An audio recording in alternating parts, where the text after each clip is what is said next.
Le Seigneur soit avec vous.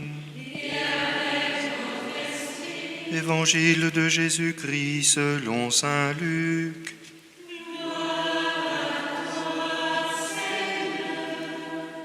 En ce temps-là, comme on l'écoutait, Jésus ajouta une parabole.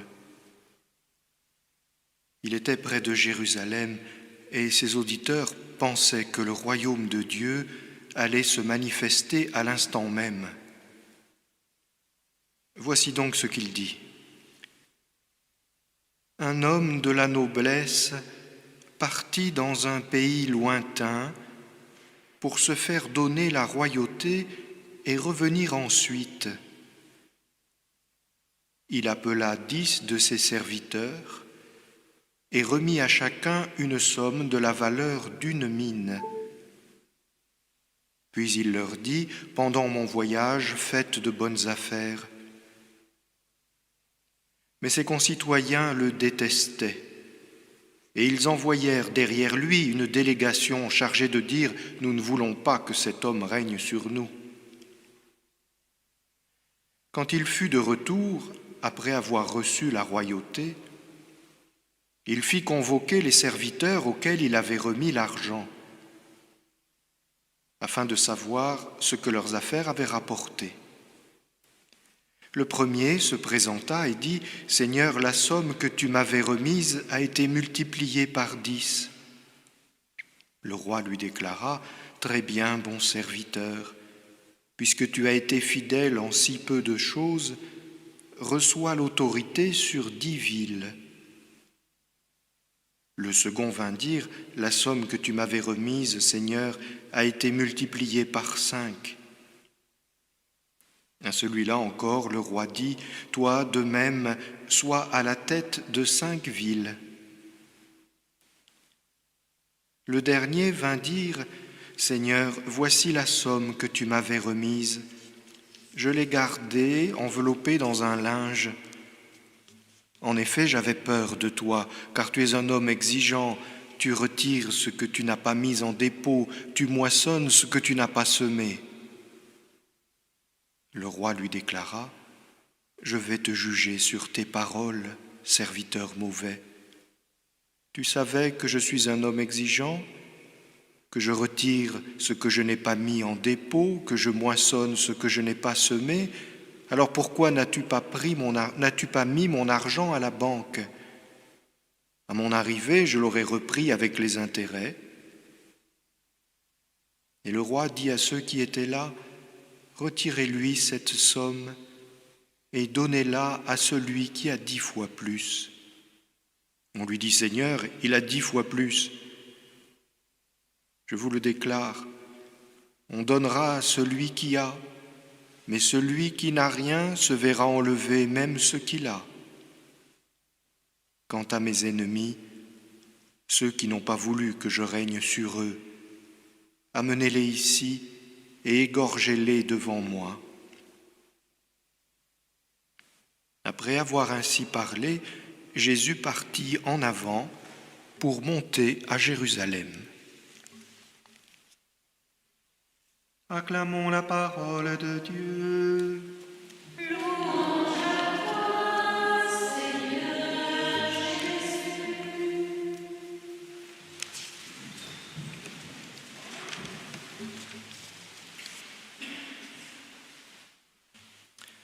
Frères et sœurs, voilà une parabole très riche, une page d'évangile qui interroge, qui met mal à l'aise, mais qui est aussi un peu difficile à cerner. Tout se mélange, il y a des histoires d'argent, des histoires de ville, l'histoire d'un roi, de quelqu'un de haute extraction qui doit devenir roi, et puis des opposants qui font des complots, puis qui à la fin sont égorgés. C'est compliqué cette histoire-là. Et en plus de cette confusion, il y a le bruit qu'il y a autour de cette page d'évangile. Oui, cet évangile nous est souvent reproché. Les païens n'hésitent pas à citer le dernier verset. « Quant à mes ennemis, ceux qui n'ont pas voulu que je règne sur eux, amenez-les ici, égorgez-les devant moi. » Et alors on brandit ça et on vous dit, vous voyez que l'évangile, c'est sanguinaire, que ça appelle à la violence. Ça c'est la preuve. L'histoire d'un homme innocent, mis à mort, ressuscité, et qui dit pardonner 70 fois, 7 fois, c'est sûr, ça appelle à la violence. Mais le pire de cette affaire, c'est qu'on se laisse déstabiliser. On se dit, ah bah oui, si ça se trouve. Pourquoi ? Parce qu'on est exactement comme les gens qui écoutent Jésus et qui pensent que le royaume de Dieu allait se manifester à l'instant même. Parce que si on ne comprend pas bien cette histoire, c'est parce qu'on perd de vue que Jésus répond. Et il répond à une question très claire. Est-ce que le royaume de Dieu va se manifester à l'instant même ? Est-ce que la fin des temps, c'est pour maintenant ? C'est ça la question. Et Jésus donne la réponse, sous forme d'une parabole, comme il le fait très souvent. Alors prenons le temps, parce que cette question est intéressante, ça vaut le coup de voir tout ce que le Seigneur développe pour y répondre. D'abord, un homme de la noblesse, parti pour un pays lointain, se faire donner la royauté pour recevoir la royauté et revenir ensuite, c'est une absence temporaire. Il va quelque part, ce n'est pas lui qui demande, il va devenir roi, il ne fait rien pour le devenir. Mais il va l'être. Il va recevoir ce titre, il va recevoir cette couronne. Mais avant de partir, il appelle 10 serviteurs, il remet à chacun une mine d'argent. Voilà, là, ça commence à devenir compliqué. C'est des mots qu'on ne connaît pas, qu'on ne fréquente pas souvent. Et puis surtout, ça nous montre le biais de cette histoire. C'est qu'en fait, on sait d'avance ce que Jésus devrait dire parce qu'on se crée un évangile à notre idée. On prend ce qui nous plaît, on l'arrange dans un assortiment qui nous convient. En gros, le supermarché, quoi. Ben oui, on n'échappe pas au monde dans lequel on vit.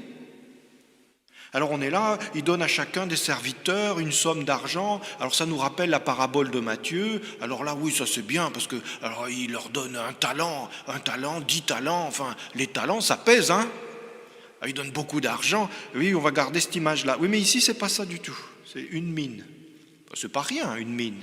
C'est 60 deniers, 90, je ne sais plus. Enfin, disons, c'est 2 ou 3 mois de salaire.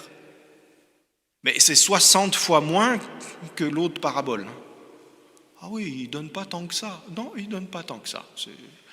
Pour un roi, c'est quand même pas beaucoup. Non, c'est pas beaucoup, c'est vrai. Mais c'est ce qu'il donne. Ah oui, mais moi j'aurais espéré qu'il me donne davantage. Il t'a donné ce qu'il a voulu te donner. Ça reste le roi, enfin globalement, c'est lui qui décide, non ? Bon, d'accord. Et puis il dit, pendant mon voyage, faites de bonnes affaires. Pendant mon voyage, vous voyez, il ne s'en va pas en disant, alors voilà, il y a un problème géopolitique important, je ne suis pas encore officiellement roi, il faut que je règle ça, vous inquiétez pas, je reviens bientôt. Non. Il n'en parle même pas. Il ne dit pas même qu'il va revenir. Il dit qu'il part. Je pars en voyage. Il ne dit pas qu'il va revenir. Il ne dit pas pourquoi il part. Et qu'est-ce qu'il fait ? Il donne des ordres. C'est marrant parce que cet homme de haute naissance qui n'est pas roi agit déjà comme un roi. Un peu comme si recevoir le titre n'allait pas changer grand-chose à ce qu'il est. C'est juste que comme il aura la couronne, on verra qu'il est roi. Mais pour lui, il est déjà roi. Et il traite ses serviteurs comme un roi le fait, il ne leur donne pas d'explication, il leur demande de travailler dur. Là, je pourrais vous torturer un peu, mais comme c'est assez long, je ne le fais pas. On aurait été voir le grec et puis on aurait vu que ce n'est pas tellement faire de bonnes affaires. Hein. Ça veut dire, faut vous efforcer, faut vous mettre au travail, en gros. Mais là, c'est présenté d'une manière jolie. Et ses concitoyens le détestaient, voilà. Là, il parle à des serviteurs, mais globalement, il n'est pas très populaire, ce roi-là. Ses concitoyens, ce n'est pas certains de ses concitoyens, non. C'est un roi dont personne ne veut pour roi. Alors, ils font des complots, ils envoient une délégation, auprès de qui, on ne sait pas. Ils vont là-bas, sans doute, là-bas où on devient roi, enfin, on ne sait pas. Et ils essayent de s'opposer à ce qu'il ne devienne pas roi, alors qu'il est déjà roi, mais bon. Ils essayent de s'opposer. Ah oui, là ça pourrait mettre un peu de tension, on va se dire, oh là là, mais ça va se gâter, si ça se trouve, ils vont préparer une embuscade sur le chemin, soudoyer des voleurs pour qu'ils l'égorgent, enfin on ne sait pas trop, c'est des gens, ils peuvent aller loin. Qu'est-ce qui va se passer? Quand il fut de retour, après avoir reçu la royauté, ah non, mais allez-y, hein, allez-y, déchaînez-vous contre la royauté du Seigneur de l'univers, hein, vous pouvez y aller les gars, on n'en parle même pas, hein, qu'est-ce que vous voulez que ça change? Il est roi, c'est tout, vous pouvez ne pas l'accepter, mais il est roi, vous ne pouvez pas le changer. Donc après avoir reçu la royauté, il fit convoquer ses serviteurs, après à qui il avait remis de l'argent. Bon, le premier se présenta, « Seigneur, la somme que tu m'as remise a été multipliée par 10. » Pas mal. Le roi déclara, « Très bien, bon serviteur, puisque tu as été fidèle en si peu de choses. » Si peu de choses, il le dit lui-même, hein, je ne vous avais pas donné non plus des trucs extraordinaires, mais puisque tu as été fidèle, pas efficace. T'es pas le commercial du mois, hein, on va pas mettre ta photo dans la vitrine. Hein. Non, tu as été fidèle. Fidèle à quoi? Aux lois du commerce? On est fidèle à quelqu'un. On est fidèle à la parole de quelqu'un. On est fidèle à sa propre parole. Mais ici, il n'avait pas parlé. Donc, ce que le Seigneur ici souligne, ce n'est pas le rendement qui l'intéresse. Ce n'est même pas la somme qu'il a donnée qu'il faut regarder. C'est ce qu'on fait de sa parole. C'est la confiance qu'on place en celui qui nous envoie en mission. C'est ça qui compte. Et de fait, ce serviteur n'a jamais remis en question la relation avec le roi. Et alors il le récompense, reçoit l'autorité sur 10 villes. 10 villes! Il devient en gros ministre. En gros, c'est ça, il le fait ministre. Mais attends, moi je ne suis pas prêt. J'ai pris un sac avec quelques mines, je les ai fait fructifier, j'ai fait un peu de commerce, mais de là à me mettre... Vous voyez comme on est? Ce qui compte, c'est les espèces sonnantes et trébuchantes. Un tiens vaut mieux que deux, tu l'auras. Mais ça ne marche pas comme ça avec le Seigneur. Ce qu'on reçoit de lui est incomparable à la confiance qui nous a permis de mettre en œuvre une mission, somme toute, à notre portée. Il ne nous demande pas grand-chose, il n'attend pas grand-chose en retour. Mais ça change complètement notre vie. Le gars était serviteur avec 10 mines, il se retrouve ministre en charge de la gestion de 10 villes. Ça change du tout au tout que de placer sa confiance dans ce roi-là. Il y a un autre serviteur, et la somme que tu m'as remise a été multipliée par 5. Toi de même, sois à la tête de 5 villes. Ah ben lui, il est roi, soit à la tête, soit au-dessus. Il n'est pas ministre, celui-là, il est roi. Il n'avait porté que 5. Oui, et alors? Le Seigneur établit chacun selon son cœur. Et le dernier vient dire, parce que même le Seigneur fait attention à votre patience, il n'a pas pris les 10 gars les uns après les autres. On passe tout de suite du second au 10e. Seigneur, voici la somme que tu m'avais remise, je l'ai gardée dans un linge. J'avais peur de toi, car tu es un homme exigeant. Tu retires ce que tu n'as pas mis en dépôt, tu moissonnes ce que tu n'as pas semé. Et j'avais peur. La peur qui déforme. La peur qui nous fait imaginer des choses et qui nous fait croire que ce qu'on imagine est vrai. La peur qui nous fait regarder le Seigneur comme une menace, comme un rival, comme quelqu'un dont on aurait à se protéger. Mais c'est faux. Il n'y a rien qui est vrai dans ces affirmations. Tu retires ce que tu n'as pas mis en dépôt. Mais il n'a rien retiré. Hein. Il a donné des mines à chacun et il n'a rien récupéré. Et il ne les a pas mis en dépôt, il les a donnés pour qu'elles fructifient. Et il n'a rien réclamé. Et tu moissonnes ce que tu n'as pas semé. Mais il a semé. Il a donné une mine à chacun. Et il a mis une mise de départ. Il sème. C'est n'importe quoi ce portrait. Et le roi lui déclara, « Je vais te juger sur tes paroles. » Je le répète parce que souvent ça passe inaperçu, alors que c'est l'essentiel qu'il faut comprendre. Je vais te juger sur tes paroles. Et là, on a quasiment la clé d'interprétation des fins dernières. Ah ben oui, on peut aller jusque-là, parce que quand on parle de jugement, il n'y a qu'un seul jugement en fait. C'est celui qui oriente notre destinée éternelle. Et donc on ne peut pas empêcher que Dieu nous aime, il nous aime, c'est comme ça. On peut ne pas l'accepter, on peut se révolter si ça nous amuse, mais il nous aime, c'est un fait. Et suivant ce qu'on pense, suivant notre idée, suivant ce qu'on choisit, cet amour fait notre torture ou notre béatitude. Cet amour torture les damnés ou comble les sauvés. Ça dépend de notre manière de le recevoir, et donc de notre idée, de l'idée qu'on se fait du roi. Et donc il prend cet homme à son propre mot, à ses propres mots, eh bien puisque je suis un homme exigeant, que je retire ce que je n'ai pas mis, que je moissonne, etc., tu aurais au moins pu être logique avec toi-même et placer cet argent à la banque. Tu n'as même pas l'excuse d'avoir agi dans une mauvaise logique, tu as refusé la relation, tu as refusé ma parole, tu n'as pas cherché à faire fructifier ce qui t'est donné.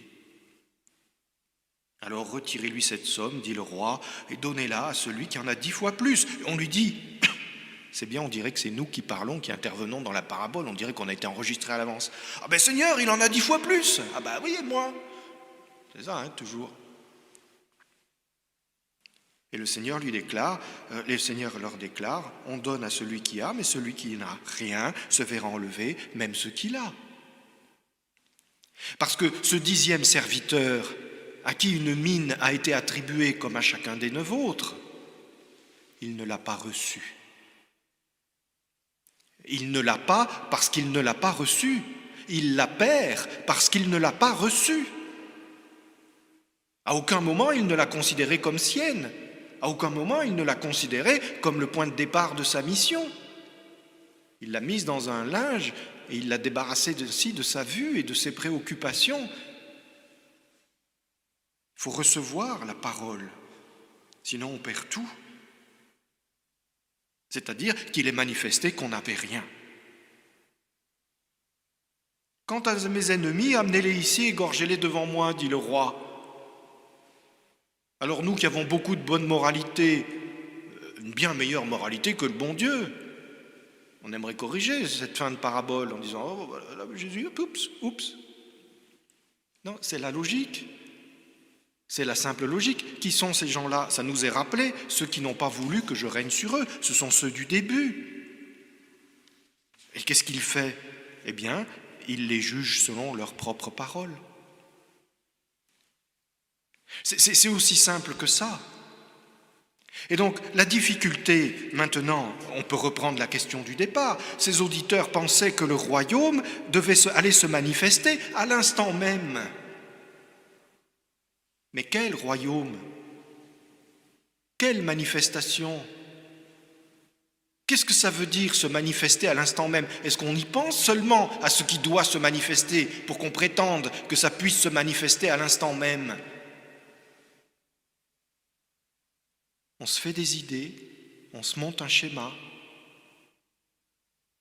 Et en faisant Dieu à notre image, on a un Dieu qui ressemble à rien et nous-mêmes, nous ne ressemblons plus à rien.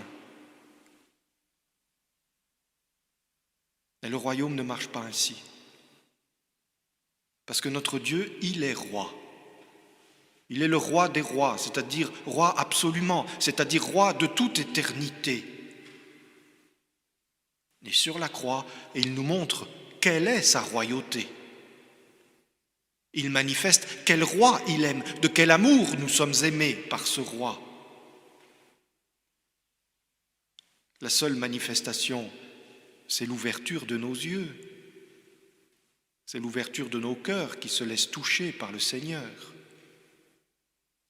C'est l'abandon de nos propres idées pour entrer dans l'objectivité de la révélation. rien d'autre. Et tous nos errements, y compris nos péchés, viennent de ce qu'on n'a pas une bonne idée, une idée juste de Dieu. Alors, frères et sœurs, c'est particulièrement évident aujourd'hui que nous sommes mercredi, mais en tout cas, je l'aurais dit, tournons-nous vers Saint Joseph. C'est l'homme de qui nous avons tout à apprendre et on le comprend avec cette page d'évangile.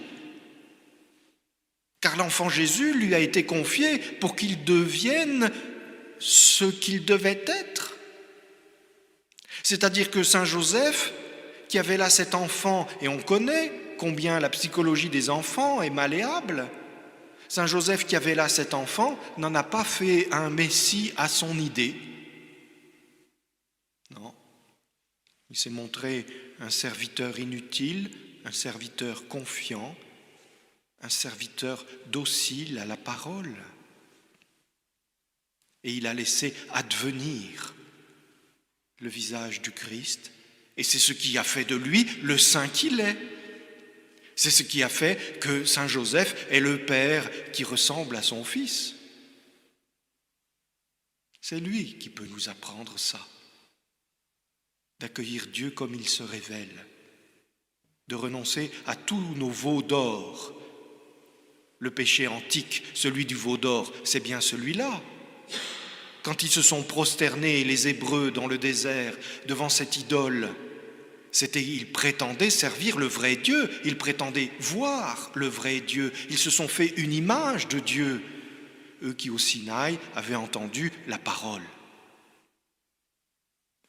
C'est la parole qui se donne à voir, et c'est en Jésus-Christ qu'on peut la reconnaître. Alors demandons à Saint Joseph cette docilité qui fait qu'on laisse nos cœurs être touchés par ce roi, on accueille sa royauté, son amour, et que cette lumière-là, la lumière de cet amour-là, éclaire notre intelligence et nous empêche de nous situer devant lui comme des serviteurs ingrats, comme des opposants rebelles, comme des gens indifférents, mais au contraire, voyant de quel amour nous sommes aimés, nous nous prosternons. Mon Seigneur et mon Dieu, tu es tout pour moi, je t'offre ma vie, règne sur moi.